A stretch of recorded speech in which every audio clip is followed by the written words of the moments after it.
I'm Kevin Roos. And I'm Casey Newton. We're technology reporters and the hosts of Hard Fork, a show from the New York Times. A hard fork is a programming term for when you're building something, but it gets really screwed up. So you take the entire thing, break it, and start over. And that's a little bit what it feels like right now in the tech industry. Like these companies that you and I have been writing about for the past decade, they're all kind of struggling to stay relevant. Yeah, I mean, a lot of the energy and money in Silicon Valley is shifting to totally new ideas. Crypto, the metaverse, AI. It feels like a real turning point. And all this is happening so fast. Some of it's so strange. I just feel like I'm texting you constantly, like, what is this story? Explain this to me. And so we're going to talk about these stories. We're going to bring in other journalists, newsmakers, whoever else is involved in building this future to explain to us what's changing and why it all matters. Hard Fork from the New York Times. Listen wherever you get your podcasts. This episode is supported by Merrill. With a dedicated Merrill advisor, you get a personalized plan for your financial goals. And when plans change, Merrill's with you every step of the way. Go to ml.com/bullish to learn more. Merrill, a Bank of America company. What would you like the power to do? Investing involves risk. Merrill Lynch, Pierce, Fenner & Smith Incorporated, registered broker-dealer. Registered investment advisor. Member SIPC. Christine, have you ever bought something and thought, wow, this product actually made my life better? Totally. And usually I find those products through Wirecutter. Yeah, but you work here. Yeah, that's true. I do. We both do. We're the hosts of The Wirecutter Show from the New York Times. It's our job to research, test, and vet products, and then recommend our favorites. For instance, Kyra, I think you've slept on what, like 40 mattresses? Yep. And Christine, you've tested everything from blenders to linen sheets. Oh, I love linen sheets. And we're bringing all of this expertise to The Wirecutter Show. Each week, we'll talk to someone from our team of 140 journalists about the very best product picks in every category. Plus tips, tricks, and hacks that go beyond the products. Because we don't just want to recommend great gear. We want to solve your everyday problems. And trust me, we have the expertise to do just that. Listen to The Wirecutter Show, hosted by me, Kyra Blackwell. And me, Christine Cyr-Clisette. Available wherever you get your podcasts. The Athletic.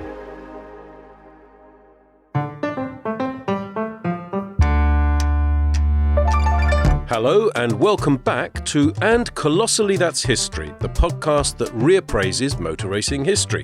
I'm Matt Bishop and I'm joined, as always, by Richard Williams.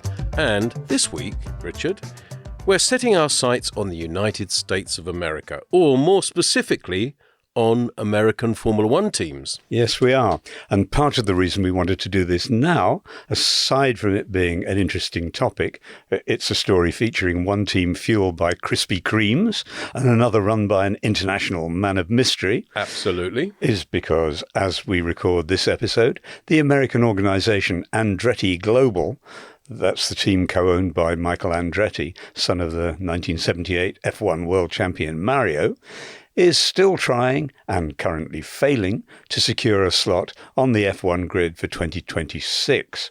And one of the interesting things about their bid is that it's backed by the General Motors brand Cadillac.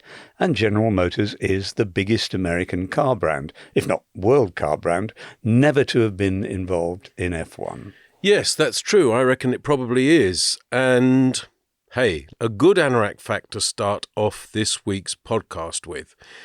General Motors, GM, have never been involved in Formula One, as you say, but plenty of other American marques have. From the mighty Ford, the Blue Oval, to smaller independent teams and manufacturers, all of which we'll discuss in this episode. Now, there is, of course, already an American team on the current Formula One grid, Haas. Now, some of you may be thinking, well, Haas aren't exactly American, are they? They may have a base in Kannapolis, North Carolina, but their factory is in Banbury, in the heart of the UK's motorsport valley. That's true, actually, of course. And their design office is in Maranello, Italy, and their chassis are also built in Italy by Dallara. Oh, and they've now signed a deal with Toyota, who are, of course, Japanese, but have their motorsport base in Germany. Are you following all this, Richard? Just about, Matt. Well, the reason I say all that is that sometimes a Formula One team's nationality is rather nebulous. And usually it boils down to who owns the team and where the money's coming from. That's what really denotes where the team is registered and which national anthem is usually played on the podium when that team wins. After all, the Mercedes Formula One team is based in Brackley, not Stuttgart. Red Bull Racing operates out of Milton Keynes, not Salzburg, and so on. And yet, how can I put it?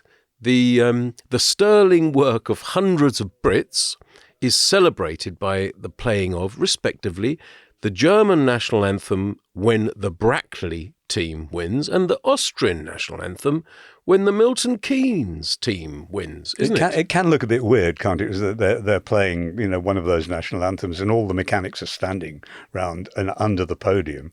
And it just there's a certain cognitive dissonance. There is, and they're all Northamptonshire lads and lasses, really. Yeah. Anyway, and on that point, Alessandro Benetton, obviously of the Benetton family that owned the Benetton team, he took a different view. His team, we're talking about in the 80s and 90s, his team was Italian-owned, clearly.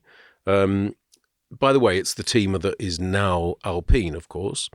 It was Italian-owned, but when the sterling work of those men and women of Enstone in Oxfordshire resulted in victory, God Save the Queen, or now God Save the King, but in those days God Save the Queen, was played to celebrate their success on Alessandro's orders, actually, so there you go. Yeah, slap chap. Yes, exactly. Anyway, there are and have been many brilliant American racing teams. I'm not talking about Formula One now. I'm talking about Andretti, that you've already mentioned, but also Ganassi, and of course Penske, to name but three, but there have been many others. One of the reasons why it's traditionally been harder to have a true American team in Formula One, and by that I mean an American team based in the United States, designing and building cars in the United States, peopled by a local workforce born and bred in the United States and so on, is that while Grand Prix may take place all over the world, and they do, and they have for generations, Grand Prix racing has always been a Europe-based thing. I mean, Honda's Formula One team used to be based in the UK, not Japan. Toyota's Formula One team used to be based in Germany, not Japan, etc. And let's just not forget, Grand Prix is, after all, a French term. We don't talk about the British Grand Prize, do we? We do not. We don't. We talk about the British Grand Prix. And actually, although we're going to talk about American Formula One teams for the majority of this podcast, I think you said you wanted to start off in France with a tale from pre-war Grand Prix racing, didn't you, Richard? Yes, indeed, because if we're going to talk about American Grand Prix teams, and successful ones at that, we have to talk about Duesenberg. The Duesenberg brothers, Fred and Augie, established the Duesenberg Motors Company in 1913 in St. Paul, Minnesota, before they moved to Indianapolis in 1920, and that's where they began to manufacture the Duesenberg Model A, which was actually the first automobile in series production to have hydraulic brakes. And that was, of course, a road car, wasn't it? It was, yeah, indeed. Quite a posh one, too. Yeah. And they also made racing cars. And in 1921, the Duesenberg team and its number one driver, the Irish-American Jimmy Murphy, decided to enter the French Grand Prix. Well, actually, it was the Grand Prix of the Automobile Club of France. That's what it was called, the Grand Prix de l'ACF, or ACF. And that was the world's oldest Grand Prix race. Because we generally say that the first ever Grand Prix was the 1906 French Grand Prix at Le Mans. At Le Mans, indeed, on a very different Le Mans circuit. 60-mile circuit, I think. That is so. Yeah. And they set sail from New York to France shortly after that year's Indianapolis 500. The French Grand Prix actually hadn't been run since 1914, thanks to the First World War. A rude interruption. Yes. And the Duesenberg brothers decided that the first race back on the brand new Circuit de la Sarthe at Le Mans was an occasion they couldn't miss. This is 1921, isn't it? This is 1921. Yeah, okay. Indeed. Yeah. Helpfully, it had been decided that the engine regulations should match those of the Indy 500, which meant using 3-litre engines. So Duesenberg took 4 cars to the Grand Prix at Le Mans, painted in America's white and blue racing colours, 2 for their American drivers and 2 with Frenchmen at the wheel. Duesenberg's big competitors in the race were the French manufacturers Talbot and Ballot, although, as it happened, among Ballot's drivers was another American, Ralph de Palma. Right. In the end, although the Ballots led much of the race, particularly through their French driver Jean Chassagne, it was Murphy, who'd been born 26 years earlier in San Francisco to parents who'd emigrated from County Wexford and County Mayo, who triumphed to secure the first All-American win in Grand Prix racing, with his riding mechanic Ernie Olsen alongside him. Presumably also an American. Indeed so. Yeah. Yep, All-American. And I want to read you a little passage from a piece in Sports Car Digest, written by Peter de Paulo, Ralph de Palma's nephew, who also served as his riding mechanic in the race, where they finished second. He wrote, "Jimmy Murphy drove one of the greatest races of his career that day. The little Irish-American's victory was the first American triumph in the French Grand Prix, and it was really remarkable because of his physical condition. He was in hospital until 2 hours before the race, and many believed he would never be able to finish the 322-mile grind. Wow. A week before, during practice, he'd turned the car over, landing in a ditch with the car on top of him. He'd taken Louis Anguibert, a Frenchman who was scheduled to drive one of the 4 Duesenberg entries, for a few laps of the 10.7-mile course. The brakes locked, and the car did a few somersaults. Both men were taken to hospital, Anguibert with 4 broken ribs, and Jimmy suffering from internal injuries. Although Jimmy was in no condition to drive, he got up from his hospital bed, bandaged from waist to shoulders, and had to be assisted into his car at the start. He gave the old world one of its greatest driving lessons that day, winning the Great Classic at an average of 78.1 miles an hour, shattering all European long-distance road racing records. And when he crossed the finishing line, he had 2 flat tyres, and a flying stone had torn a gaping hole in his radiator. But Jimmy gave the Frenchman and all the rest of the contenders such a beating that there could be no question as to his superior ability as a driver. He was greeted with a series of boos, which seemed a bit unsportsmanlike. Very unsportsmanlike. Those boos should have been in a French accent. Boo, boos, boos. Well, Anyway. I thought you did Anguibert very well. Anguibert, thank you very Yes. much. Anyway, to continue, in the words of Peter de Paulo, this was further proven when at the banquet held in honour of the drivers, Jimmy was further humiliated. The first toast they drank was not to the victor, but to the Frenchman who'd won 3rd place, Jules Gou. So, as you say, Matt, not only was Grand Prix racing traditionally a European sport, but the Americans weren't exactly welcomed at that stage. And with stories like that, maybe there wasn't a huge appetite for them to make the arduous journey across the Atlantic, especially with such a strong national racing scene in the US. Jimmy Murphy actually won the next year's Indy 500 in the very same Duesenberg, again with Ernie Olsen sharing the cockpit. And he came back to Europe in 1923 to finish 3rd in the Italian Grand Prix at Monza. But in 1924, very sadly, he crashed during a race on a dirt oval at Syracuse in New York and died after a piece of the wooden railing broke off and pierced his chest. As it happens, Duesenberg's French victory in 1921 was the last victory for an American constructor in a major European race until the triumph of the Ford GT40s at the 1966 24 Hours, also at Le Mans, of course. Wow, that is quite a tale, Richard, and thank you for sharing it all. And, you know, one thing you didn't say is that Jimmy Murphy was only 30 when he died. And if I may, I'd like to add a little Jimmy Murphy story of my own. Is that okay? By all means. It's only a short one, but his funeral eulogy was given by Fred J. Wagner, the chief starter of the AAA's Contest Board, as it was called, the motorsport arm of the American Automobile Association from 1904 to 1955. And Wagner's eulogy included these, I think, wonderful words. Sportsmanship like every other moral quality, is not instinctive. It must be acquired. Jimmy Murphy, as no other, possessed the quality of a 100% sportsman.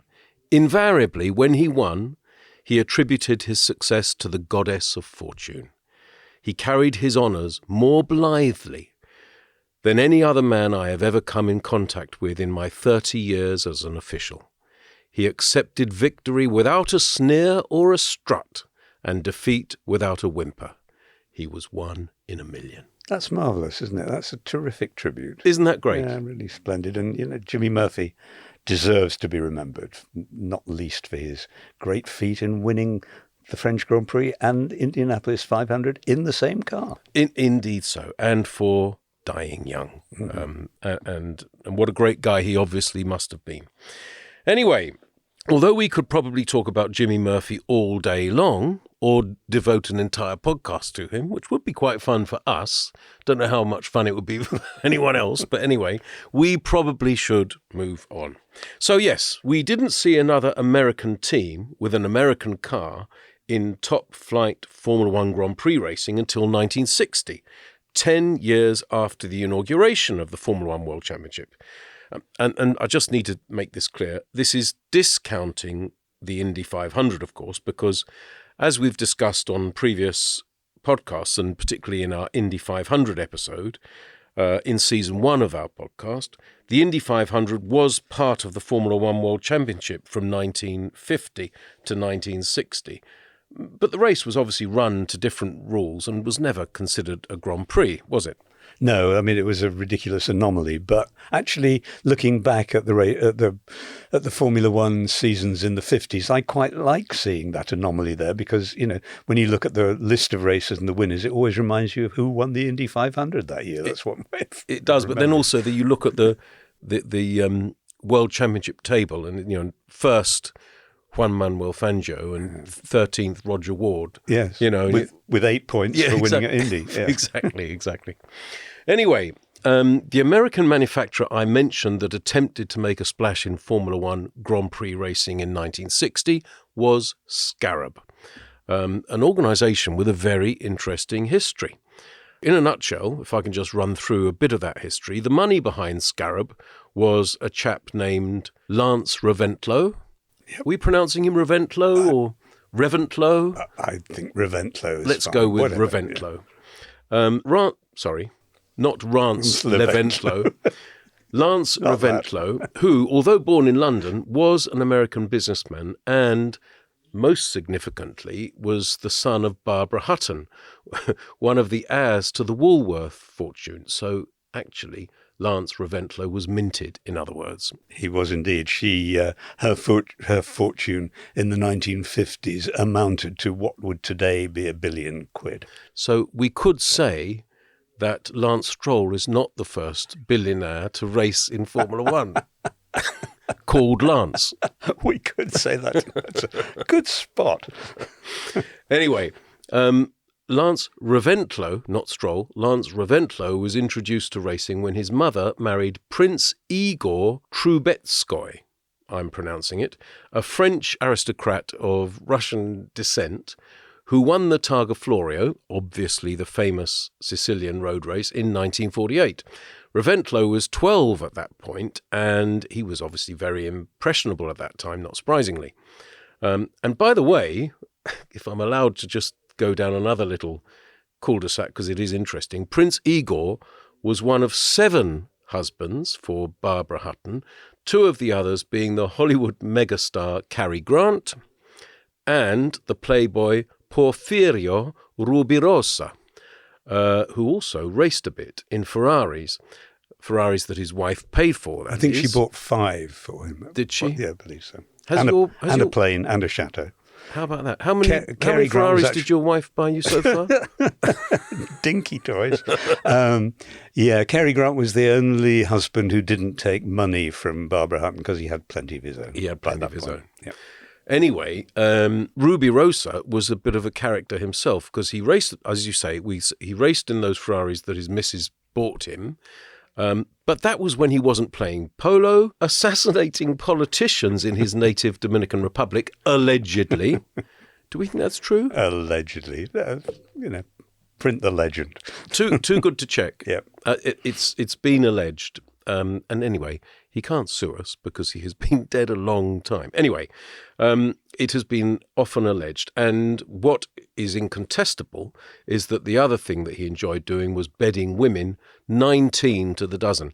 He himself was married 5 times, and he was rumoured to have got busy in the sack, not that phrase was used back in those days, but got busy in the sack with Marilyn Monroe, Ava Gardner, Rita Hayworth, Joan Crawford, Judy Garland, Eartha Kitt, and Eva Peron, among many others. I'll just tell you one other thing about Ruby Rosa. In the 50s and 60s, in Italian restaurants in London, you know those big pepper pots? Yes. They're sort of about I can 18 see the way inches this is tall. going. Yeah. The waiters used to refer to them as rubies after Ruby Rosa. Really? How about that? So, lucky I'm not Marilyn... sure that's an anorak fact, but it's something. Well, no wonder he was a bit of a swordsman, we're saying. Mm-hmm. Anyway, let's go back to Lance Reventlow. Oh, yeah, motor racing. Yes, Yeah. yes. Reventlow's huge wealth meant that he was able to buy and drive a lot of exotic cars in his youth, and it was during that time, when he was competing in club events around California, that he met movie screen idol and, of course, fellow petrolhead Jimmy Dean. Now, Dean shot to fame, as you know better than I, obviously, Richard, because you're a bit more of a movie buff than I am, but even I know about Jimmy Dean. Dean shot to fame playing disaffected youths in East of Eden and Rebel Without a Cause, and today he's remembered as one of the biggest cultural icons of the 1950s, not just because of his method acting ability and his legendary good looks, which I must admit I have noted many times, but also because he was just 24 years old and only 3 films into his career when he was killed in a truly tragic car crash. Dean was on his way to a race, actually, in Salinas, are we pronouncing it? Salinas in California on September the 30th, 1955, when his nearly new Porsche 550 Spider, nicknamed Little Bastard. Which was actually painted on the bodywork. Was it indeed? Yeah, it was Little Bastard. Wow. Yeah, Little Bastard. Anyway, he was driving Little Bastard in California, and it was involved in a collision with another car. Now, why am I telling you all this? Because shortly before that fatal crash, Lance Reventlow and his fellow racer Bruce Kessler had eaten with Dean at a rest stop and had arranged to have dinner with him later that night. And Reventlow and Kessler were therefore 2 of the very last people to speak to the iconic Jimmy Dean. And here's an anorak fact. Bruce Kessler, who we won't talk about much more, I expect, but I'll just say this. Bruce Kessler spent most of his professional life as a film and television director in the States, doing things like The Rockford Files and McCloud. Do you remember those series? Yes, I do. Yeah. But he wasn't a bad racing driver, actually. Indeed, anorak fact, as I say, he was one of 2 drivers to fail to qualify their Connaughts for the 1958 Monaco Grand Prix. And you know who the other one was, don't you? I do indeed. Go on, tell me. It was Bernie Ecclestone. It was indeed Bernie Ecclestone. And I wonder which of them ended up with more money in the bank. Yes. Those 2 non-qualifiers. I should think Kessler did all right, but Bernie did big time all right. Yeah. Kessler was quicker, by the way, in qualifying for that race. Bernie, really? But apparently Bernie wasn't really trying. He was just trying to... Well, this is a separate story. We will do a Bernie Ecclestone podcast one day. Anyway, all that certainly didn't do anything to reduce Reventlow's enthusiasm for fast cars, according to his friend Raoul Balcon, who worked on the Scarabs. Lance had been encouraged to build his own cars after he and Kessler had paid a visit to the Lister sports car factory in the UK, where he'd apparently got into an argument with Brian Lister, the boss of the company. In his memoir, Balcon wrote, Outside the Lister factory, he declared to Bruce Kessler that, in his opinion, the Lister was a piece of crap and that he, Lance Reventlow, could build a better car. Bruce agreed. The two drivers came home, their heads filled with exciting plans to build an all-American sports racer. And that's what they did. Although I have to say that's pretty unfair to Brian Lister, whose cars were fantastic. Lister Jags and Lister Chevrolets, and Lister Maseratis and Lister Bristols. They were terrific cars. A great Lister cars. Yep. They were. That was. Did you see what I did there? I did. Great. You neglected to laugh, Richard. Yes, I did. So, anyway, they went back and built their cars. And Scarab initially built sports cars in their factory in Venice, California. And they were powered by Chevrolet engines. And as well as being quite as shapely as their rivals from Ferrari and Maserati, they proved rather successful. At the 1958 United States Grand Prix for sports cars, held at Riverside Raceway in California, Chuck Day, who was hired to race in a second Scarab, but was also a mechanic and engineer for the team, beat off a stellar field to secure victory. He actually finished ahead of Dan Gurney. No mean feat. Not at all. No. We'll talk about Dan quite a lot a bit later. And Dan's second place in a Ferrari actually secured him an F1 test with the team, which effectively launched his F1 career. As we'll talk about later, Gurney was proper quick. He was proper quick. So, Chuck Day, can't have been a bad little peddler. Yeah. Well, he wasn't. And those successes for Scarab on a national level encouraged Reventlow to put together a Formula One team, with the car eventually arriving in time for the 1960 season. And he even commissioned a brand new 4-cylinder, 2.5-litre engine designed by Leo Goosen, who'd played a big part in Offenhauser's success in American racing, like the Indy 500. Offie. We prefer Offie. Offie. We prefer Offie. Yeah, we do. Yes, colossally. Offie. Anyway, there was just one problem with the Scarab. That engine was slotted in front of the driver at a time when all the other manufacturers on the F1 grid, even the notoriously conservative Enzo Ferrari, were looking to move their engines back behind the driver, like the Coopers and the Lotuses. It made the car virtually obsolete from the moment it arrived. So in the end, the team participated in 5 Grand Prix that year, but neither Reventlow nor Day qualified on Scarab's first appearance in Monaco, and that was where Reventlow asked Sterling Moss to turn a few laps in the car and give his assessment. It was negative. So I gather, yeah. Sterling later described the car as a brave but expensive mistake. I think Max Verstappen would probably use different lexicon. I think he probably would. I think Niki Lauda would have used different. Probably. The guy is shit. Sorry, anyway, you do that better than me. One thing you didn't say, but is worth saying, is the Scarabs were painted a particularly beautiful shade of blue, weren't they? Yes, they were. They certainly looked the part. They were beautifully finished. Actually, they were better finished than most F1 cars at the time. Absolutely. And with that striking metallic blue and white paint job. Beautiful. Absolutely beautiful. Anyway, after another pair of DNSs did not start at Zandvoort, both Reventlow and Day made the grid, at Spa at least. They made the race. But both DNF'd, did not finish, with engine issues, which had actually plagued them all year. Richie Ginther, another Californian. Excellent driver. Probably a different class from Day and Reventlow. Yeah, but not far off Gurney. No, proper driver. Yep. Anyway, he replaced Reventlow at Reims, but he couldn't qualify the car either. And then Scarab missed the next 3 races of the 1960 season, we're talking about 1960, before returning for its home Grand Prix at Riverside in Southern California. And just one car was entered for that race, for Chuck Day, and despite more engine issues, yet more, he was able to bring it home in 10th place, meaning that Scarab were not only the first American team to enter a Formula One Grand Prix, but also the first American team to finish one. An achievement of sorts. Yeah, it certainly was. Yeah.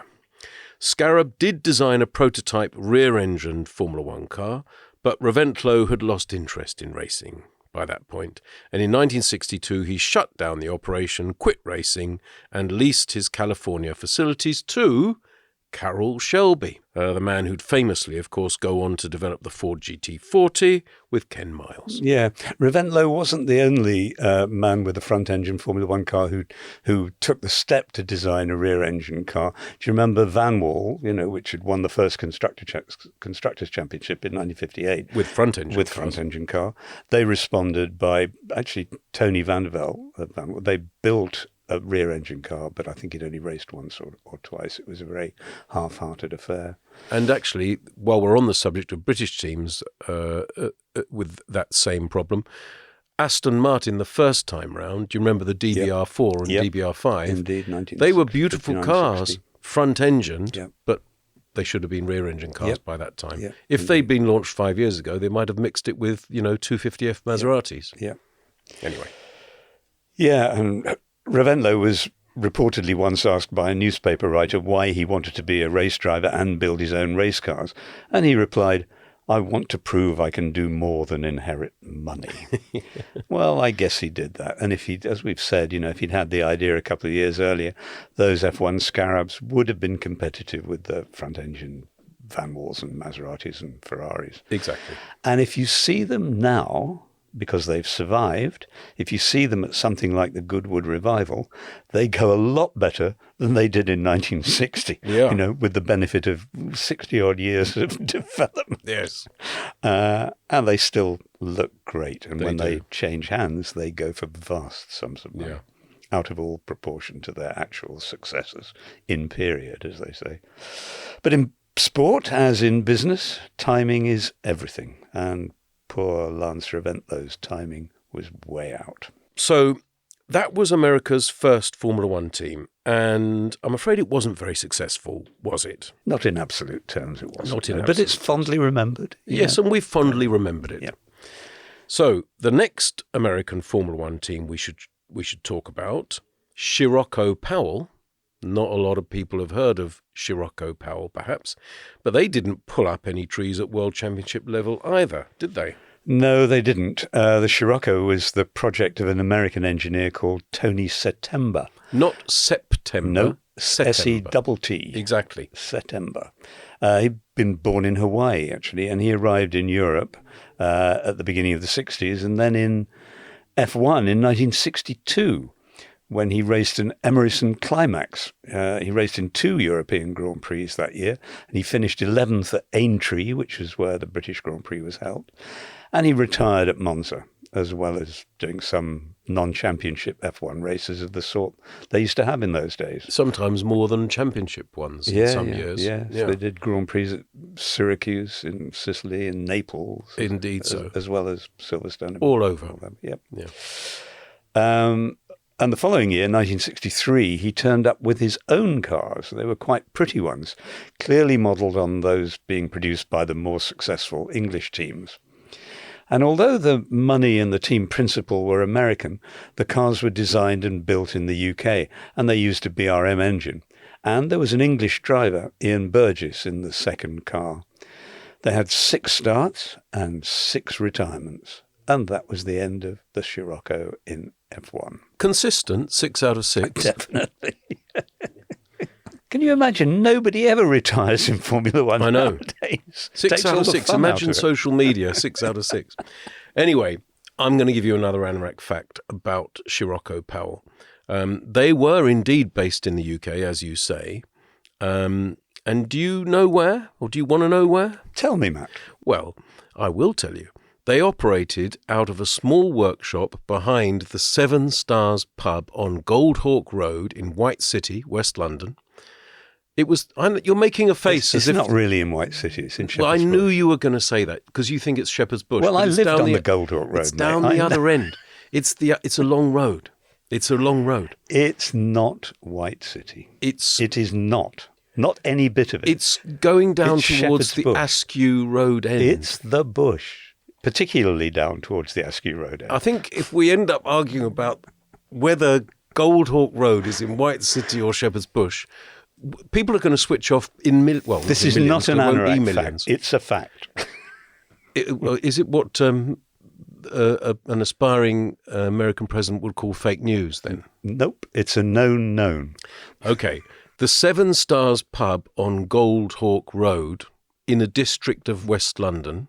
Yes. Which we're not agreeing to name, which still exists as a pub today. By the way, it's called the Oak now, though. And let's go for a pint there tomorrow. Certainly. And we'll get off the tube at White City, shall we? You get off at White City. I'll get off at Shepherd's Bush and we'll race. Anyway, if Scarab and Scirocco were ultimately failures, the next American entry into Formula One in 1966 was a triumph, if perhaps a bit of a slow burn one. The team and the car we're referring to is the Eagle Westlake T1G, sometimes called the Eagle Westlake Mark I, created and prepared by all American racers. A team started in 1964 by Dan Gurney and Carroll Shelby, whom we've mentioned both of them already. Anyway, they were based in Santa Ana, California, but the Formula One team was run out of Rye in East Sussex, obviously in the UK. Anyway, not only did the car prove to be a Formula One race winner, America's first, but it was widely regarded at the time as one of the most beautiful racing cars ever built. And I would certainly subscribe to that view, would you? Oh, yes, I would, yeah. Absolutely Definitely beautiful. It's just perfect-looking car. Perfect. And actually, my old McLaren boss, Ron Dennis, considers it the most beautiful Formula One car of all time. He's told me that. Yeah, it also had a nice variation on the American colour scheme. It was particularly beautiful, dark blue. Yes. A bit of white round the nose as well. That kind of ridge or dimple in the middle of the nose of the intake. Beautiful. Yeah. Anyway, I was there for its moment of glory. In fact, that's quite a claim. And this is a bit of a story about how I peaked early in motorsport.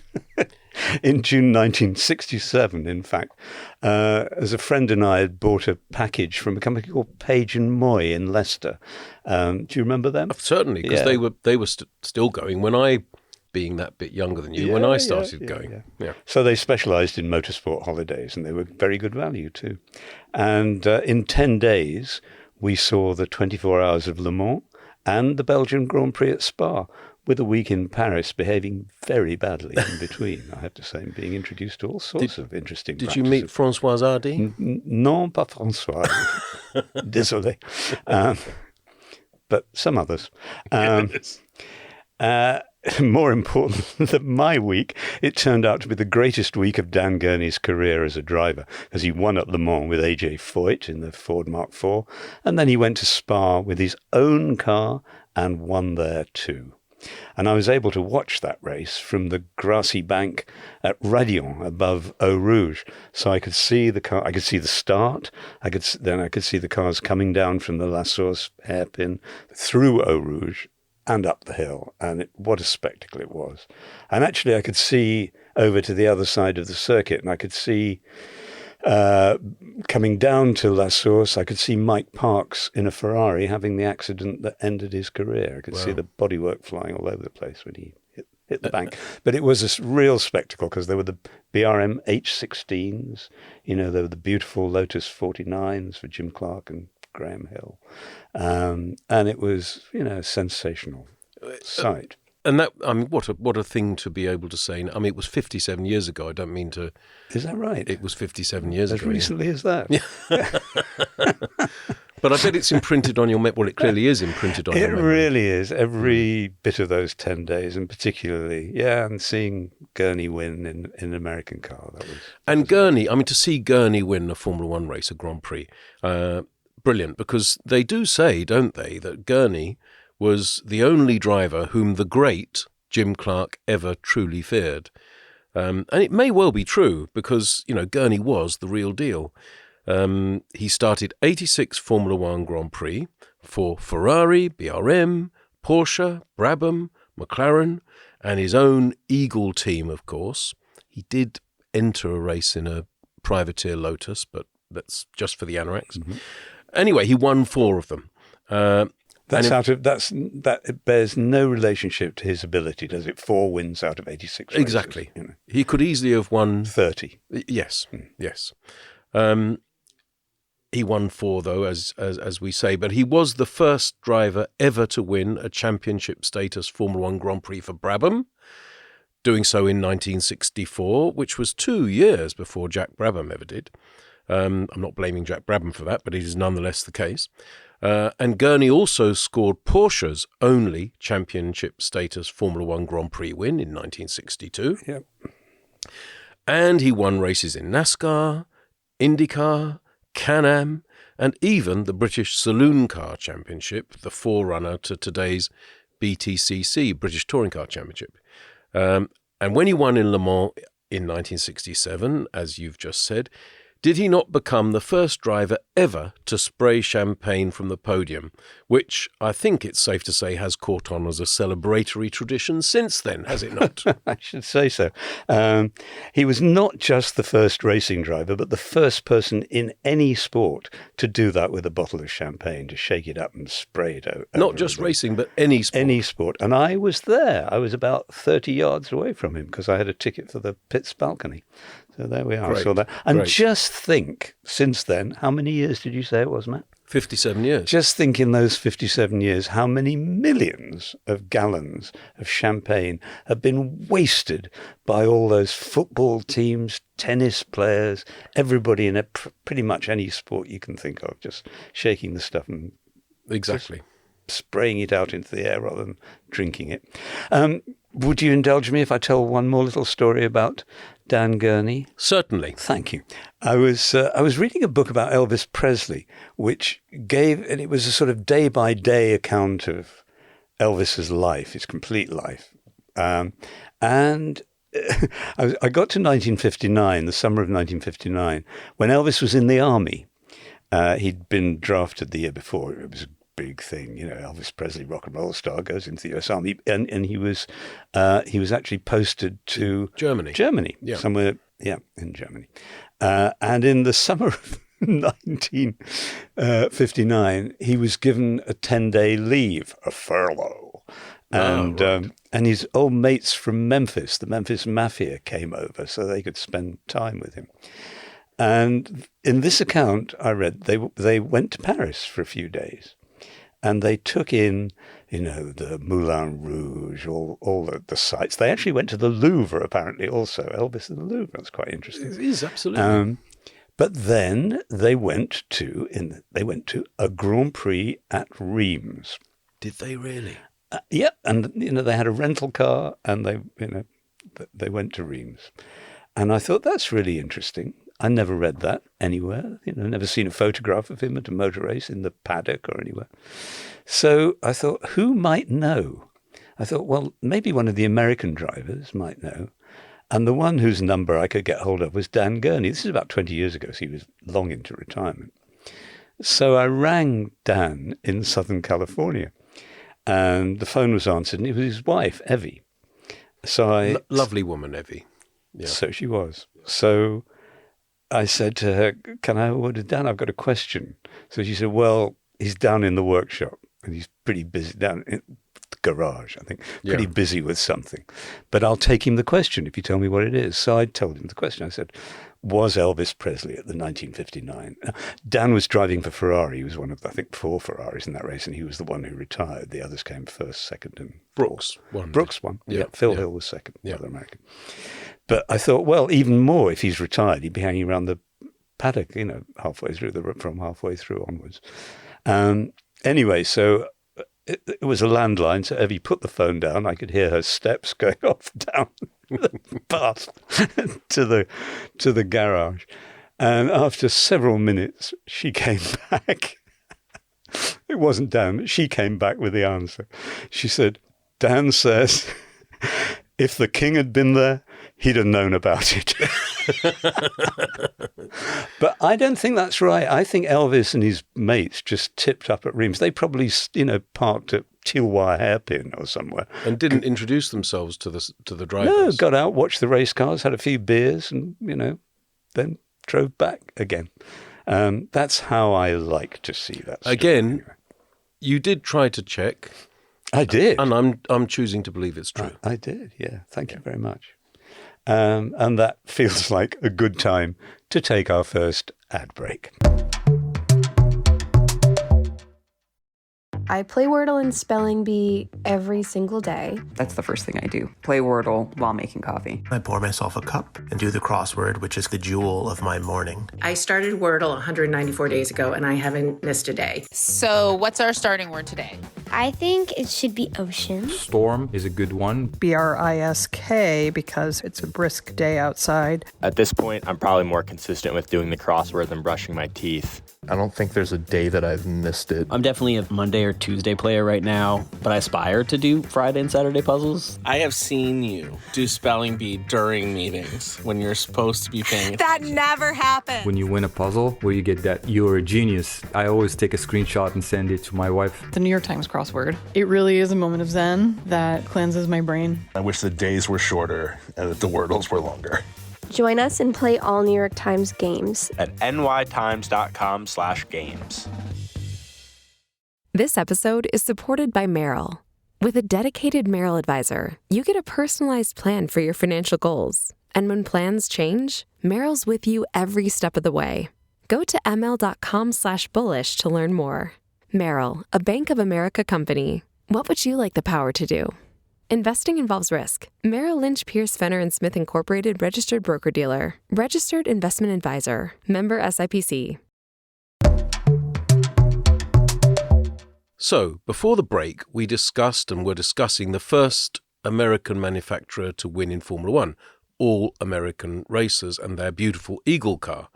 And in the 1970s, we got another, Penske. Now, obviously, Penske have won everything in the United States several times over. And Roger Penske, the captain, as he's known, is absolutely one of the legends of global motorsport. Still alive today, still working, aged 87, a multi-billionaire. 3.8 billion at the last count, I think, last year. Yep. It's enough, isn't it? It's enough. The boy done good. And in my opinion, right up there with Enzo Ferrari in terms of his magnum opus in motorsport. I don't know whether you'd agree or disagree. So different in what they did. But one of the greats. Yep, one of the greats. One of the greats. Nonetheless, I always find the Penske Formula One story rather a sad one. They ran a works team for just 3 seasons, 1974, 1975 and 1976.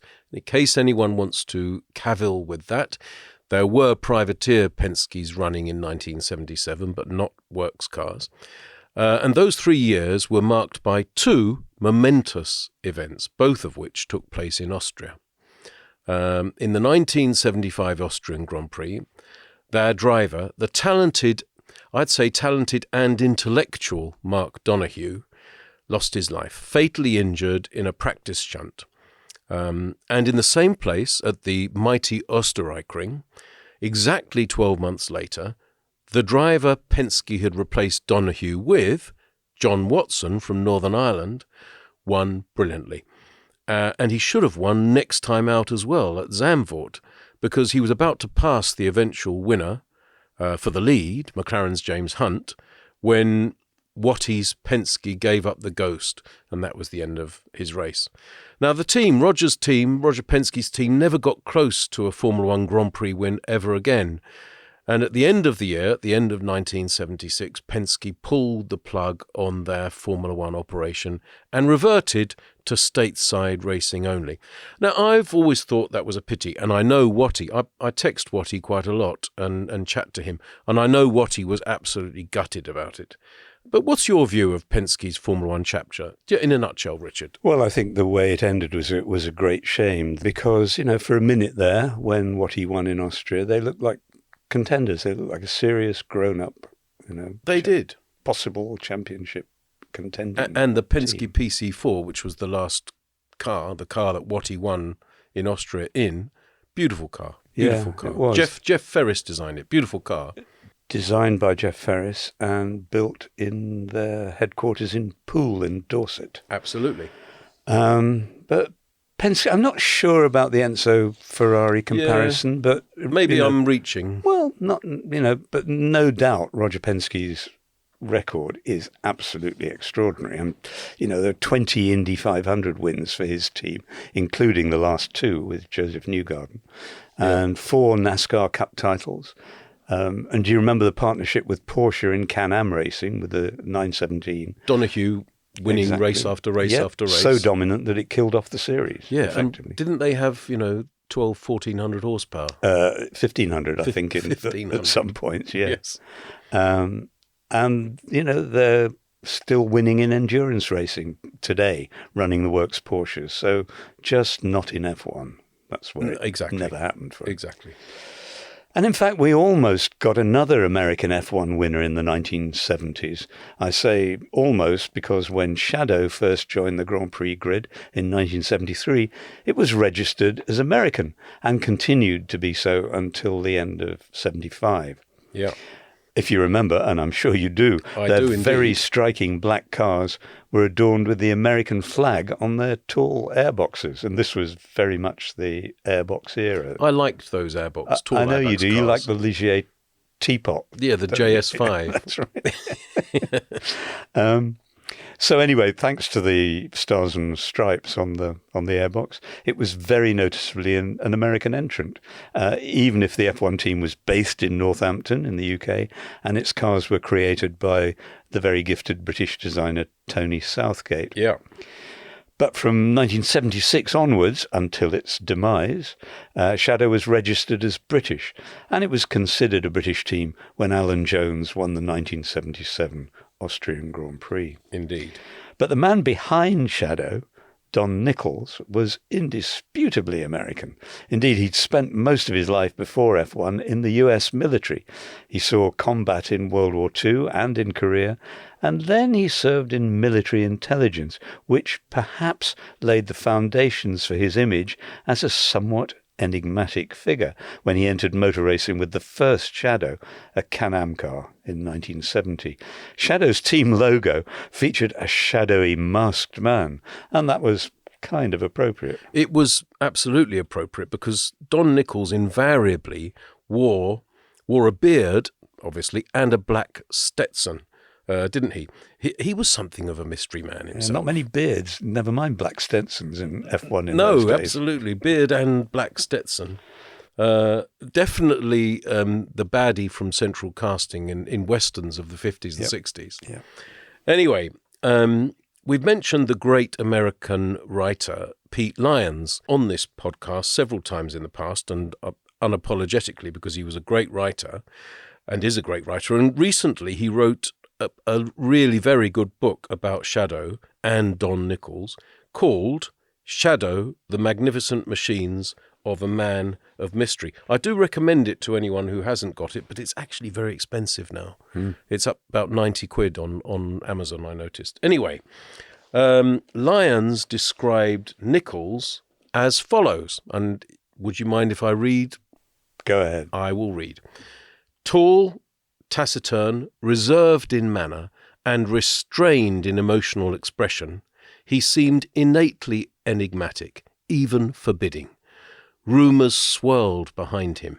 For many people, he might have been more talked about than spoken to, more myth than man. Be wary of dealings with him was the reputation he had gained. Yet some closer associates found him congenial, even open-hearted. Members of his racing team in particular seemed to rekindle the old camaraderie that he had cherished back in his military career. With them, he could show an impish, mischievous sense of humour that might have surprised outsiders. Great writing, isn't it? Very good. Lyons really can write. He can write. Anyway, Don Nichols also had an artistic side, which was at odds with some of his peers. Quoted in a motorsport magazine article by Pete Lyons, Nichols said, and I'll quote, "We tried to make attractive, well-decorated cars, and we tried to do programs that appealed to us, or to me. It was something I had ability to control, our participation and our expression. We thought it was an artistic expression." Well, it is of a kind, isn't it? I mean, it's interesting when some people like Bernie Ecclestone and Ron Dennis are interested in the presentation of their cars, and it shows, doesn't it? I think there's quite a lot of it. There has been quite a lot of that in motor racing in general. In fact, a number of these teams that we've mentioned so far, even the unsuccessful ones, we have said that they were pretty, the Scarab's beautiful blue, the Scirocco Powells, you said they were pretty. Yeah. And now we're talking about beautiful shadows. There is a thing there. Anyway, I do think that Don Nichols' Shadow Formula One cars were indeed beauties. And here's an interesting quirk about them. They were called UOP Shadows, UOP being their title sponsor, Universal Oil Products. And the UOP logo was all lowercase. And if you turn the letters UOP upside down, they're rendered as Don. The first name of the owner, Don Nichols. Very cool. Well, kind of. But you really wouldn't want to see a racing car upside down, would you? No, but they... Oh, yes, that's right. That is right, actually. Thank you. That's right. But, sadly, like Penske, Shadow had to deal with devastating loss of life. In their first season, their drivers were George Follmer and Jackie Oliver. But for 1974, they signed up a much more promising pair. You'll remember Jean-Pierre Jarier, the very quick Frenchman. Jumper Jarier. As he was called. Yep. And Peter Revson, who was another heir this time to the Revlon Cosmetics fortune. Matt, of course, you'll remember that Revson won the 1973 British Grand Prix in a McLaren, the one that had to be stopped and restarted after Jody Scheckter's crash in the other McLaren at the end of the first lap took out most of the field. Mayhem. It was. I was in a stand looking over Woodcote when that happened. Were you? So it happened in front of me. One of those shunts that like it keeps going. Yes, it went on and on and on. Yes. It went on and on from the apex, from more or less the apex of Woodcote when he started losing control, all the way up to the footbridge over, between the end of the pits and Copse Corner. Luckily, nobody very, very seriously hurt. I think Andrea Adamic broke his ankle. I think that was it. That was it. Nobody killed and nobody irreparably hurt. Anyway, the new cars that Shadow built for Jarier and Revson looked quicker straight away too, like the drivers. But sadly, Revson was killed in testing for the third race of the season at Kyalami. And then Tom Price, the Welshman who'd taken Shadow's first F1 win in the non-championship Race of Champions at Brands Hatch in 1975, he was killed also at Kyalami during the 1977 South African Grand Prix when his Shadow hit a 19-year-old marshal who was carrying an 18-kilogram fire extinguisher across the fastest part of the track. The impact was at 170 miles an hour and ended both their lives. Tom Price, you remember, was 27, and a lot of people thought he had the makings of a world champion. And for Don Nichols, well, he'd seen a lot of horrors in his military career, but these were gruesome deaths to contend with. Yes, Tom Price was the real deal, I think. And by the way, I think it's said that at that time he was talking to Colin Chapman about a Lotus deal for 1978. Yeah. So just imagine if that had happened. Imagine if he'd raced the 1978 Lotus 79 ground effect car. Yeah. I mean, he might have beaten Andretti to the World Championship. Yes, he might very well. It could have happened. Yeah. History would have been very different. Yeah. It would have been interesting to see him racing alongside either Ronnie Peterson or Mario Andretti. Well, it would have been Mario, I think, probably. Yeah. Mario Andretti and Tom Price. I mean, Mario Andretti and Ronnie Peterson was pretty special too. Anyway, that is a what might have been thing.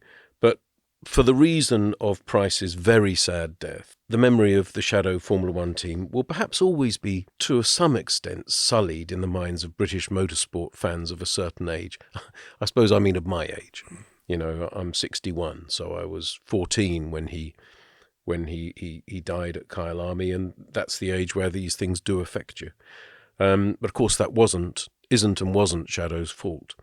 And I think we should name the 19-year-old marshal as a courtesy to him and a mark of respect to him, even though he was blamed for the tragedy in the press at the time, especially by the grieving British journalists. And his name was Frederik Jansen van Voren, and he was marshalling a Formula One Grand Prix for the very first time. Tragic, actually.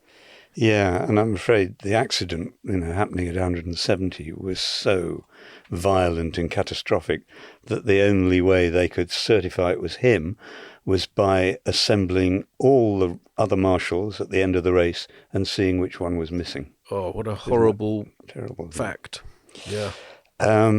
Anyway, the Shadow team limped on with diminishing returns until 1980, when they gave up halfway through the season, having managed to qualify only one car in only one of the first 7 races. And that car finished 13th, again at Kyalami, in the hands of Jeff Lees. And that was the end of Shadow in F1. It was. But to be fair, as we've already said, we skated over it rather. Alan Jones won the 1977 Austrian Grand Prix in a Shadow. His maiden Formula One Grand Prix win. Although it is said, and Alan Jones insists it's true, though some cast doubt on it. But again, let's go with it, since Jones himself said it was true and it's a great story. Although the organisers were apparently so surprised by his shock victory. I mean, he'd qualified only 14th. Nobody expected him to win. He'd never won before. Shadow had never won before. And so they didn't actually have a record of the Australian national anthem on hand to play while Jones stood atop the podium. So extraordinarily, they played Happy Birthday to You instead. If it's true, well, Jones tells the story and he says he didn't mind. That's a bit like the time when Nuvolari won the German Grand Prix in 1935 against the German teams. He was driving an Alfa, and the German teams were such heavy favourites that the organisers of the race at the Nürburgring didn't have a copy of the Italian national anthem to play. Yes. So Nuvolari actually carried one with him. So he had to go and fetch his 78 RPM disc of the Italian national anthem to be played. Anyway, there we are. Marvellous. But I don't suppose Jonesy minded. One of Nuvolari's greatest wins. Oh, probably his greatest, yeah. Already in his 40s. Maybe. There were a lot of great separate podcast Yeah, alert, indeed. but already in his 40s and completely humiliated von Brauchitsch at the very end, didn't he? He did. Yeah. Anyway, I don't suppose, as you say, that Jonesy objected to having Happy Birthday played to him. He wasn't really the sentimental type Absolutely anyway, wasn't. as I recall. And the other team we must mention when we're talking about American F1 teams in the 1970s is Parnelli. Aha, yes, Parnelli. Well, who were they? The team known as Vels Parnelli was founded by Parnelli Jones, born in Arkansas, brought up in Southern California. The last but one man to win the Indy 500 in a front-engined roadster in 1963. And do you remember he beat Jim Clark's Lotus after the chief steward very controversially ignored Jones's leaking oil tank, allowing him to carry on to the finish and beat Jim. Dripping oil all the way. Yeah, bit of a home result. Yes. But then he became a team owner and he won at Indy with his own team, with Al Unser in 1970 and 71, with his own car, a Lola-based Colt. And then he signed Mario Andretti as his number one driver. And the Vels in Vels Parnelli, and that's VEL''S, came from the name of Parnelli's business partner, Veljko Miletić. History doesn't tell us very much about Veljko Miletić, I'm afraid, but there we are. So why'd they come into F1? Well, maybe it was because, or maybe they were encouraged by major backing from Firestone, who were then engaged in a real head-to-head battle in Formula One with their American rivals Goodyear, who were supplying Roger Penske's team, Parnelli's rivals. The Parnelli car was designed by Maurice Philippe, who, despite his name, was born in Tooting, South London, and had begun his working life designing... Are you sure it's Tooting or Balham? Which station should we be getting out on the tube? Oh, come on. Tooting. Okay. So he'd begun his career designing planes for de Havilland, and as a very young man, he'd worked on the Comet, the first great jet airliner. And at Parnelli, he based the new car on the Lotus 72, one of the greatest Grand Prix cars of all time, on which he'd worked with Colin Chapman. Yeah, which won 20 Grand Prix, actually. Yep. Seriously successful car. Yep. The car we think about with the JPS livery and Emerson Fittipaldi. I bet you'd pulled out a centre spread from Motorsport and stuck it on your wall. I certainly did. I did see Ronnie Peterson in a Lotus 72 taking the old woodcut flat out, and it was like watching a mirage. It was just magnificent. One of the most beautiful things you could see. Anyway, back to Parnelli. So, where did it all go wrong? Because it did all go wrong. Well, Firestone pulled out at the end of 1974, by which time Parnelli had done only 2 Grand Prix. The start of its second Grand Prix, the United States Grand Prix at Watkins Glen, was delayed for 25 minutes while Andretti's mechanics worked on an ignition problem that had developed on the parade lap. And when the race started, it still wouldn't fire up, the engine. So the mechanics had to push start it after the rest of the field had gone, and of course that got it disqualified. Artificial assistance, outside assistance. Not a good omen. Not on their home track, certainly. No, indeed. Anyway, they switched from Firestone to Goodyear for 1975, and it was okay. A 4th place in Sweden and a 5th place in France, and a 3rd place in the non-championship international trophy at Silverstone, but that was kind of as good as it ever got. And the only time the team came close to a win was at Montjuic. Are we calling it that? Montjuic, I think. Montjuic in Spain, Barcelona, in 1975, when there were a load of crashes. That was the race that Jochen Mass won, his only Grand Prix victory. Yeah. Actually, anorak fact, the only race in which a woman has ever scored a point, or actually half a point, Lella Lombardi in her March, because the race didn't go to full distance. Well, it was a very hairy circuit, wasn't it? A number of dangerous. And the barriers weren't attached right. That's and right. Spectators were killed. Terrible. Anyway, he was leading. Andretti was leading when his suspension broke before half distance. Anyway, so what about Parnelli's Formula One legacy? Well, they did give Mario Andretti his first full season in Formula One in 1975, although not quite full because he missed 2 races that year, 2 Grand Prix, in order to race in IndyCar. Ultimately, as I say, Parnelli was a failure in Formula One, but all's well that ends well, because when the Parnelli team folded, finally, in early 1976, Andretti was left high and dry without a Formula One drive. But Ronnie Peterson was becoming miserable at Lotus. If you remember, the 1975 season had been terrible for Lotus. Yep. And the 1976 season has started just as badly with Peterson and Jackie Ickx. But anyway, Ronnie Peterson wanted to get out of Lotus, and he managed to find a way to get himself back into the March team. How he did that was that March gave Colin Chapman their Formula 2 star Gunnar Nilsson, who they were going to run in Formula 2, and he was promoted to Formula 1 in the Lotus team. And in return, Colin gave the disaffected Ronnie Peterson back to Max Mosley at March. So that left a vacancy for Ickx's vacant car for Andretti, because Ickx didn't want to continue either. And Andretti gratefully filled it. And, hey presto, over the next 2 and a bit years at Lotus, Andretti would win 11 Formula One Grand Prix and the 1978 Formula One Drivers' World Championship. And that might well not have happened had Parnelli survived. Indeed. And after Penske, Parnelli and Shadow, the next Formula One would see of an American team was not until 1985. And would you believe it? They were called Haas. Different Haas. Yeah, or Team Haas. Yeah. Nothing to do with the current team of the same name. This team, the 1985 team, was started by Karl Haas, a German-born, American-raised racing impresario. And sometimes the team was referred to as Beatrice Haas, after its chief sponsor, Beatrice Food, a giant company that owned Krispy Kreme, among many other brands. And sometimes they were known also as Haas Lola, because the cars were actually badged as Lolas. Karl Haas was the official importer of cars from the British firm, Lola Cars International, to the United States, and he wanted to associate the Lola name with the F1 team.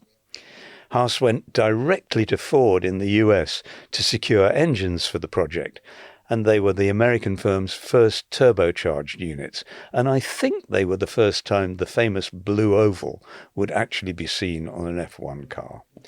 And there was also another familiar name from F1 involved at the top of the team, wasn't there, Matt? Yes, there was. Teddy Mayer, the former boss of McLaren, who was brought in by Haas, Carl Haas, to help run the project, and he was instrumental in setting up the team's UK base, yet another UK base for an American Formula One team, this time in Colnbrook, just west of London, which of course was where McLaren had been based before they moved to Woking. Where were they in the same since. premises? Did they just? Do you know? I don't actually know. I don't actually. I was slightly hoping you weren't going to ask me that. Sorry about that. Somebody will reply or tweet about it, and I'd be grateful to know. Anyway, the cars were actually built by a separate Haas company, and that was called Formula One Race Car Engineering, or the acronym FORCE. FORCE. And within the design setup, you had Neil Oatley, who was formerly of Williams and would later be a key part of the McLaren design office for years and years. I overlapped with him at McLaren, actually. Lovely man. And he was the chief designer. And the up-and-coming Ross Brawn, who moved from Williams to become the lead aerodynamicist, and he did reasonably well in his career. Pretty well, I think so. So you had great engineers, the might of Ford, the Blue Oval, and a big sponsor, Beatrice, and they even managed to persuade the 1980 world champion Alan Jones, who we obviously mentioned earlier in terms of his scoring Shadow's only Formula One Grand Prix victory, and he came out of retirement to drive for them, probably slightly past his best, I think. Yeah, maybe, but you could see why they would do that, to have a new team, to have an ex-world champion in the car with all his experience, and he would have had lots and lots of experience. So yes. That would have been useful, and Ross Brawn would have known him from Williams, probably, yes, I imagine. And by the way, just to be clear, in case any Jones fans think I'm dissing him, I'm not. I think in his prime, Alan Jones was a sensational Formula One driver, in my view. But the edge might have gone off. It might have slightly gone off. Anyway, it took until the 12th round of the 1985 Formula One season, which was the Italian Grand Prix at Monza, before the team's first car, the Neil Oatley-designed THL1, was ready to race. But even then, the Ford engine wasn't ready, so the team had to do a deal to run Hart turbo engines instead. Obviously, Brian Hart, the great ex-driver and engine builder. Jones qualified 25th out of 26 and retired after 6 laps, owing to an engine failure. Anyway, the team started 2 other races in 1985 at Brands Hatch and at the new Adelaide Street Circuit, but Jones retired from both, although he did run as high as 6th in his home race at Adelaide, to be fair. Anyway, in 1986, Haas brought in another promising young designer. What was his name? Well, he's done rather well as well. His name was Adrian Newey. Ba-boom. Absolutely. To work on the THL2, which was designed specifically for the team's Ford engines. But it proved another miserable season on the whole, really. The Ford engine, again, not really being ready until race 3, Imola, and even then not powerful enough to help the team get anywhere near the front. Yeah. The high point was 4th place for Jones and 5th place for his new teammate Patrick Tambay in Austria, and that was backed up by a 6th place for Jones in Italy. But they didn't score any further points, and their main sponsor pulled its funding ahead of 1987.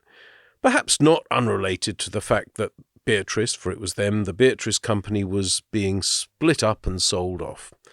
So Carl Haas closed the team by the end of October 1986, and the Force base was sold to Bernie Ecclestone, then the owner of Brabham. Benetton picked up the Ford engine deal and maintained a relationship with them with the Blue Oval until the end of 1994, which was the year they won the World Championship with Michael Schumacher driving a Benetton Ford. So it worked out for somebody. It did indeed. It did indeed. And here's an anorak fact that helps connect the dots between some of the American teams we've talked about. Carl Haas wanted to run his then IndyCar driver Mario Andretti in Detroit in 1986, but Mario, then 46 years old, suggested his son Michael instead. Political machinations from FISA, which was the FIA's sporting wing, perhaps nervous about the threat of CART, which is what IndyCar was kind of called at the time, ensured that Michael wasn't granted a super license. So now is not the first time that Michael Andretti has been blocked from entering Formula One. Michael hasn't had a happy history with F1, has he, one way or another? We'll come to that, but you're right. Anyway, to sum up, Team Haas, or Beatrice, may have been a failure, but those involved most certainly weren't. Adrian Newey, Ross Brawn, and Neil Oatley went on to have stellar careers in Formula One, obviously especially Newey and Brawn, while Carl Haas's other operation, Newman Haas, run in conjunction with the actor Paul Newman, had a lot of success and in fact ran reigning Formula One champion Nigel Mansell to his famous IndyCar championship success in 1993, the year after he'd won the Formula One World Championship. A colossal success in IndyCar, as you might say. Colossally successful. And if there were any suggestion that the Beatrice Haas Lola Ford failed to win races because it was overweight, then perhaps the finger should be pointed at those Krispy Kremes. Although, actually, that's a bit unfair because I did see those cars race and they were quite neat little things. They weren't too bad. I think Alan Jones eventually probably developed a penchant for food like Krispy Kremes. He probably paid in Krispy Kremes. Sorry, Alan, if you're listening, which I'm sure you're not. Anyway, that feels like a good time for our final break. This episode is supported by Merrill. With a dedicated Merrill advisor, you get a personalized plan for your financial goals. And when plans change, Merrill's with you every step of the way. Go to ml.com/bullish to learn more. Merrill, a Bank of America company. What would you like the power to do? Investing involves risk. Merrill Lynch, Pierce, Fenner & Smith Incorporated, registered broker-dealer. Registered investment advisor. Member SIPC. This episode is supported by Merrill. With a dedicated Merrill advisor, you get a personalized plan for your financial goals. And when plans change, Merrill's with you every step of the way. Go to ml.com/bullish to learn more. Merrill, a Bank of America company. What would you like the power to do?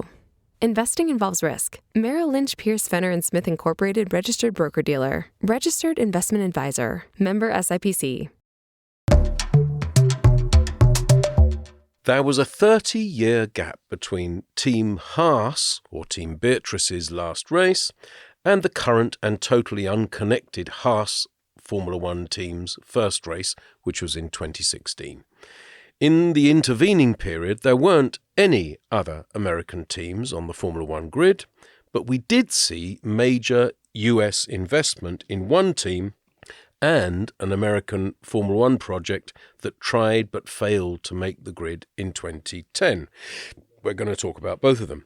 So we've already mentioned earlier that General Motors, GM, has never been involved in Formula One, but its great American rival, Ford, as we've mentioned, most certainly has.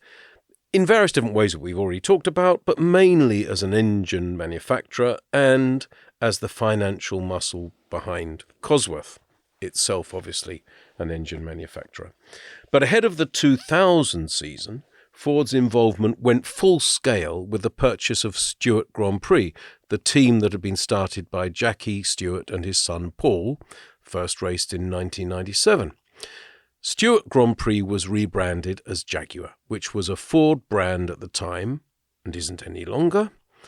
And the team remained based in Milton Keynes, where the Stewarts had founded it, on the site that's now the Red Bull factory, albeit the Red Bull factory is infinitely larger than either the Stewart or the Jaguar factory was. Now, I remember at the time of the Jaguar racing launch, if you like, I remember interviewing then Ford CEO Jack Nasser. Do you remember him? I do, yeah. Yes. So I interviewed him, I think it was at Hockenheim one year, and I asked him, just asked him an opening question. Why is Ford doing this? Why is Ford pushing Jaguar into Formula One? And I remember his answer very well. He said, I'll quote him, he said, "If there was a big, successful and exciting sport watched and enjoyed by hundreds of millions of people all over the world based on shaving, would you expect Gillette to be involved in it? So I replied, yes. And he said, well, there's your answer. There is a big, successful and exciting sport watched and enjoyed by hundreds of millions of people all over the world based on cars. So Ford absolutely should be involved in it, and so should Jaguar. I mean, that's not a bad argument, is it, Richard? No, it's not. It's the best argument, in fact, and it's probably the argument that Renault would have made after they won the very first Grand Prix in history in 1906. You know, that's it. Exposure. And for the last 120 odd years, that's been the case. Yep, the proof of your product. Indeed. It's the best way of showing the only it. thing I don't want to do is work in a sport that's based on shaving. That might be a bit dull. That would. It would. Anyway, it is, as you say, it's a very good argument, but unfortunately you also have to know what you're doing, which they didn't. Yes. Yes, I think that may be true. Brutal, but true. Anyway, Jaguar continued to race under a British licence. They'd been founded as Stewart, and they continued to race under a British licence. But undoubtedly, the American influence in the team was large. When the Americans talked about it, did they refer to it as Jaguar? I'm sure they did, Jaguar. I can't remember. I bet they did. It's a very... Jaguar. There's many different ways you can pronounce it. My mother always used to say Jaguar. Jaguar, yes. And then some people say Jaguar.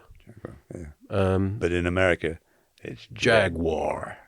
Yes. Anyway, Jaguar is what I say. What do you say? Jag. Okay. So, the American influence on Jag, or Jaguar, was huge. And if you speak to anyone who was involved in the team at the time, such as the race's own Gary Anderson, who was, I think, the technical director, or certainly one of the most senior technical people within the team, they'll tell you that it was interference from the higher-ups at Ford that ultimately contributed to Jaguar's struggles and eventual sale to Red Bull owner Dietrich Mateschitz ahead of 2005. People like Neil Ressler. I remember Gary Anderson was particularly exercised about Neil Ressler. Anyway, to quote Gary Anderson from an article published by The Race a year or so ago, and I'll quote, "One of the Ford head honchos came into one of our engineering meetings at Milton Keynes, and his first words to 20 or so engineers were, 'You'll do it the Ford way, or we'll get someone else who will.'"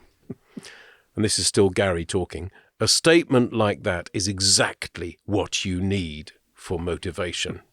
Not. I think that was probably Ressler. I'm pretty sure it was, although Gary chose not to name him in the story, I think. Anyway, in 2000, Bobby Rahal, a US racing icon as racer and team owner, was brought in as team boss of Jaguar, despite an almost total lack of Formula One experience. And he was the guy, you'll remember, who first tried and failed to sign Adrian Newey, pulling him out of McLaren, aborted attempt. Yeah. So he had the right idea, and obviously Newey ended up in the team in the end when it was Red Bull. But anyway, Rahal was ousted when Niki Lauda was brought into the team, and the two clashed.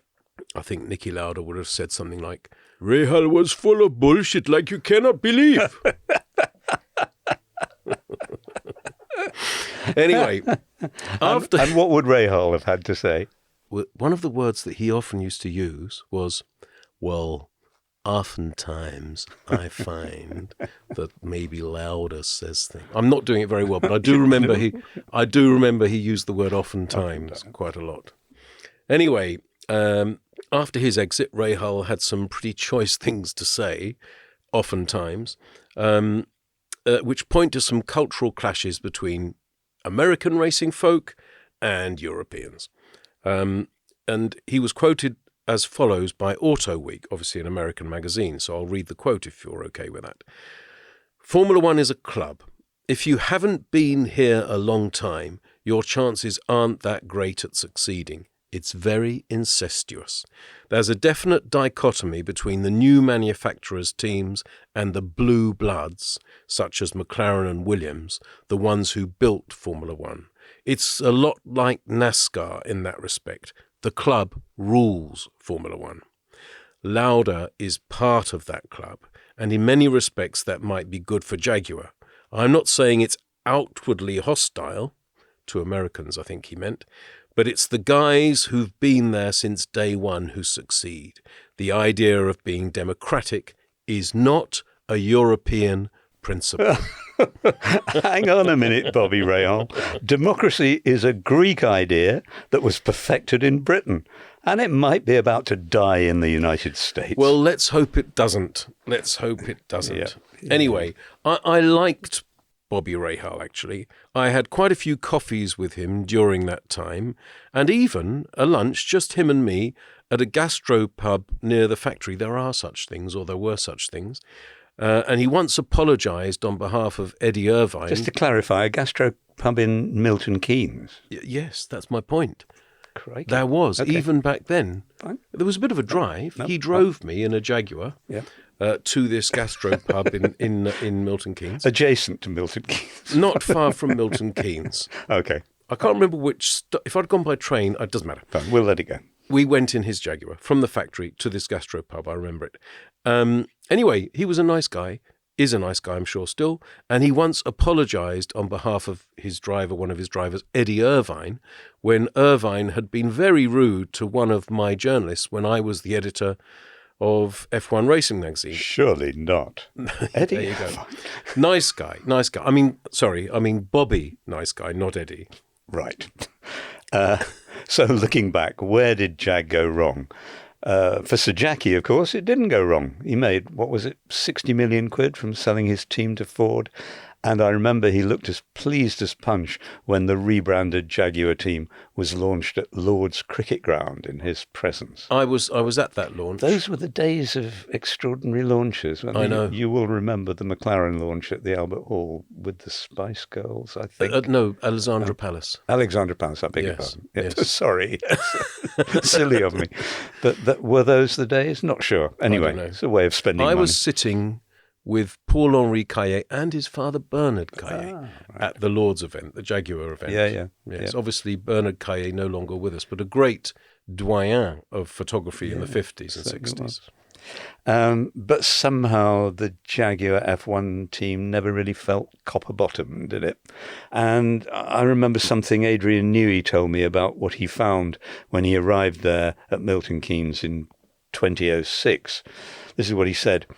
I clearly remember the day after I joined being told by one of the senior personnel, well, it's very good that you've joined, but here at Jaguar, because people were still calling it Jaguar, even though they'd been owned by Red Bull for a year, we have our own way of doing things and we expect you to fit in with that. Wow. Good luck with that. Yeah. This is what Newey said to me. He said, there was that sort of arrogance among people. Not many, but a few, and a few very senior people. And then there was a bit of cynicism, and it took a while to change that around. That's actually interesting. We should probably just mention two people we haven't mentioned. I liked Tony Parnell and Dave Pitchforth, who were running the Jaguar team at the time when it was sold to Red Bull, and they'd been instrumental, actually, in getting that sale across the line. But they got the boot almost immediately.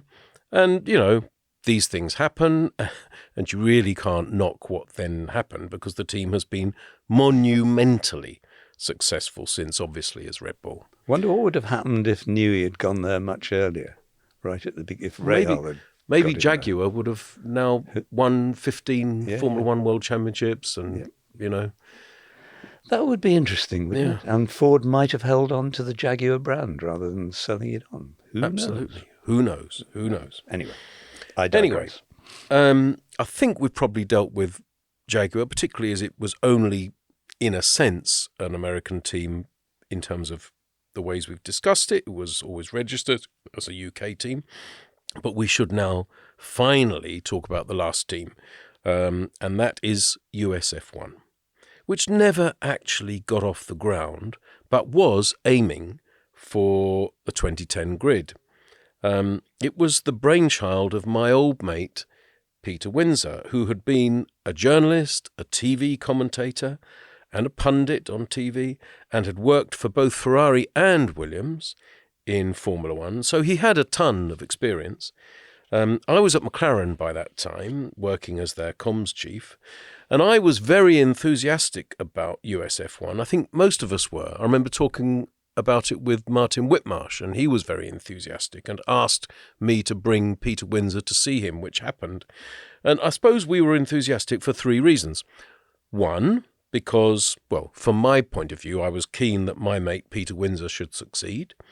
Two, because a proper American team, based in America with an American driver, etc., at least one, would obviously be good for all the teams from a promotional and commercial point of view. And this was at a time when Formula One was struggling to, as it did for decades, to attract an audience in America. Completely nowhere in America, really. And North America, I think at the time he was talking about having Pedro de la Rosa as the experienced European driver and then an American driver alongside. I can't remember who it was going to be. Anyway, and number three, the third reason, is because the title sponsor of USF1 was going to be YouTube. Again, a very exciting development for all the teams in terms of attracting new demographics. And this was years and years before Drive to Survive had been born or thought of. But maybe it might have done a similar job for Formula One, actually. Yep. Anyway, in the end, it didn't work out, which was very sad, really. Maybe Peter should have been a bit more ruthless. I mean, he's a nice man, Peter, this is the thing, but maybe he should have been a little bit more ruthless when it became clear, which it probably did, that his business partner, Ken Anderson, probably wasn't really up to leading a Formula One technical operation. I don't know. But I do know that Peter personally paid a lot of the creditors to his credit, if I can use that word again. As I say, it was very sad. I like Peter. He's a mate. So the good news is that now, at the age of 72, he's as fit as a fiddle. He's still working in Formula One, writing and speechifying and YouTubing himself now, living in the south of Spain with his wife and son and playing a lot of golf. I saw him last at the Stirling Moss Memorial Service at Westminster Abbey early in the summer. Yeah. Looking very well and, still looking part of the Formula One world. Absolutely. And he doesn't look 72, any more than you look. A tiny bit older. Anyway, I guess we should say something now about Andretti Global. We've mentioned it earlier at the very beginning, but personally, I'd like to see them admitted to Formula One. I guess it's still not impossible. The FIA, don't forget, said yes, but Formula One said no. And I think that is emblematic of the friction that exists between those two organisations, isn't it? Well, I think it's the evidence that the inmates have taken over the asylum. It's not up to the teams to say how many of them there should be. Tennis players don't get to say how big the draw is at Wimbledon. And even the Premier League teams don't get to say. They might have an opinion, but they don't make the decision on how many teams there are in their league. That sort of thing is up to a competent governing body. Ho ho. Yes, I think the clue's in the question. Not that it was a question, but you see what I mean. Yeah. I personally think. Don't forget, there's also a $200 million deposit or whatever it is that any new team must pay, which must be shared out among the existing teams, which is to compensate them for the pie, the financial pie, being divided by 11 instead of the current 10. Yeah. So it ought to be. Well, do the maths. If 11 into 200 million isn't as much or more than hang on, now I'm lost. Maths always defeats me. I know what you're saying. What I'm saying is they must fear that the penalty must be greater. That wouldn't be enough compensation. Indeed, but I think it's lily-livered, and I'm sorry if any of them are listening, but I think it is. Formula One is Formula One. It's competitive. It's competitive on track. It's competitive for sponsors. It's competitive in every area. It hasn't been a closed shop before.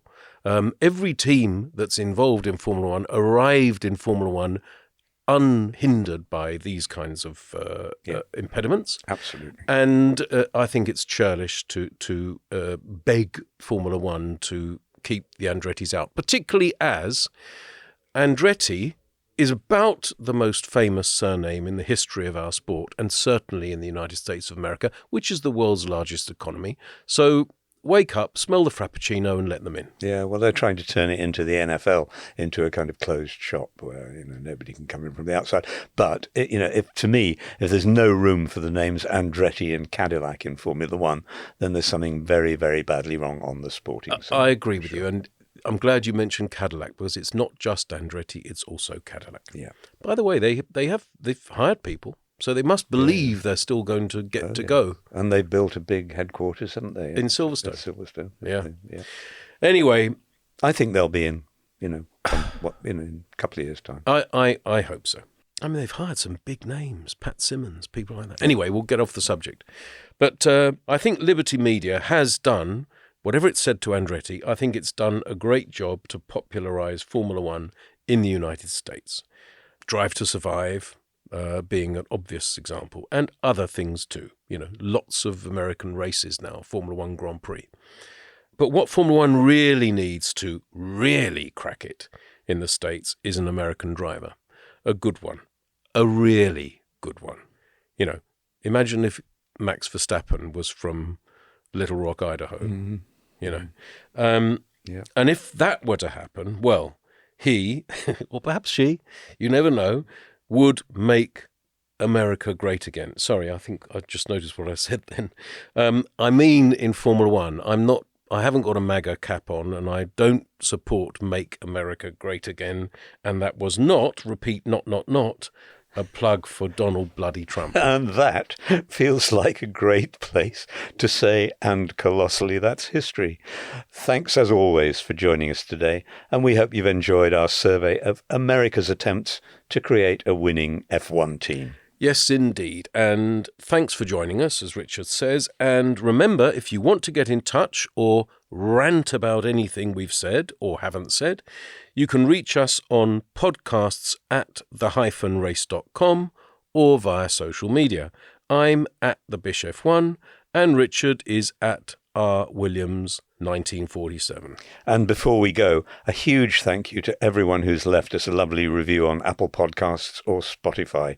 We read them all, and we're so happy that so many of you are enjoying the pod. Yes, it's very heartening, and please keep them coming. We're 5 episodes into season 2 of the podcast now. It's flown by, hasn't it, the first half of season 2? It sure has.